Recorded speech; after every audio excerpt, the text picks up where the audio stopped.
विनाशकारी प्रलय ला सकते हैं हजारों सालों से सक्रिय महाज्वालामुखी के प्रस्फोट। जब भी कोई ज्वालामुखी वॉल्केनो फटता है तो उसके आसपास के क्षेत्रों में एक तरह का महाविनाश आ जाता है, लेकिन कई ज्वालामुखी इससे भी कहीं ज्यादा विनाशकारी होते हैं। इस तरह के ज्वालामुखियों को महाज्वालामुखी सुपर वॉल्केनो कहा जाता है। ये महाप्रस्फुटन के बाद हजारों सालों तक सक्रिय और घातक बने रहते हैं। यही वजह है कि इंडोनेशिया के एक पुरातन महाज्वालामुखी के अध्ययन करने के बाद वैज्ञानिकों ने इस जरूरत पर बल दिया है कि इन प्रलयकारी घटनाओं का पूर्वानुमान लगाने की क्षमता विकसित करने पर इंसानों को गंभीरता से सोचना होगा। हजारों में फूटते रहते हैं महाज्वालामुखी। पूरी पृथ्वी पर होगा असर। इससे पृथ्वी की पूरी जलवायु तक प्रभावित हो जाती है, जिससे हमारा ग्रह ज्वालामुखी शीतकाल में जा सकता है। यह ऐसा असामान्य रूप से बहुत ठंडा समय होता है, जिससे व्यापक तौर पर अकाल और जनसंख्या विखंडन जैसे नतीजे देखने को मिल सकते हैं। शोधकर्ताओं का मानना है कि महाज्वालामुखी के काम करने के तरीकों को समझना बहुत जरूरी है, क्योंकि इससे भविष्य में होने वाले इन अटल प्रस्फोटों की जानकारी मिल सकती है, जो हर 17,000 साल में एक बार होते हैं। इंसान के इतिहास में कई मौके ऐसे भी आए हैं जब उसके अस्तित्व पर खतरा मंडराने लगा था, लेकिन 74,000 साल पहले एक घटना ऐसी हुई थी जिससे इंसानों के पूरी तरह के खत्म होने की नौबत आ गई थी, लेकिन इंसान इससे बचने में सफल रहे। सुमात्रा के माउंट टोबा पर एक अतिविशाल ज्वालामुखी जो पृथ्वी के इतिहास का सबसे शक्तिशाली विस्फोट था।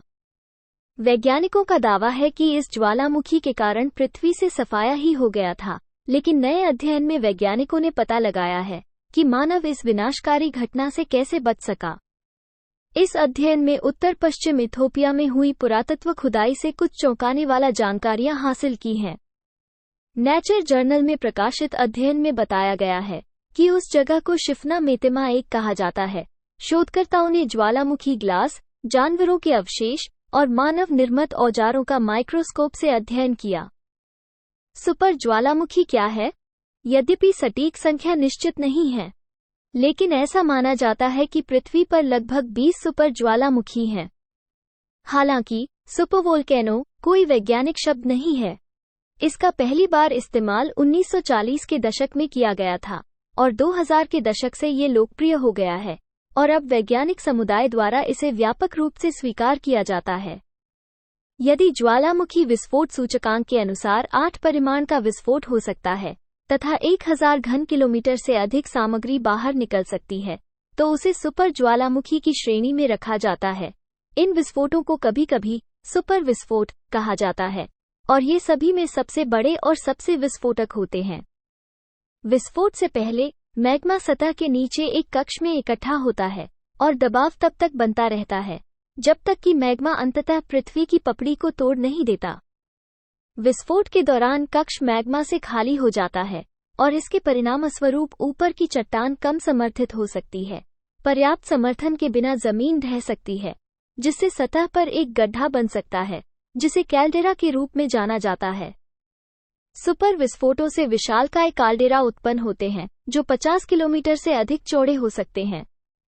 टोबा झील एक सुपर ज्वालामुखी के कैल्डेरा पर स्थित है, जो आखिरी बार 74,000 साल पहले फटा था।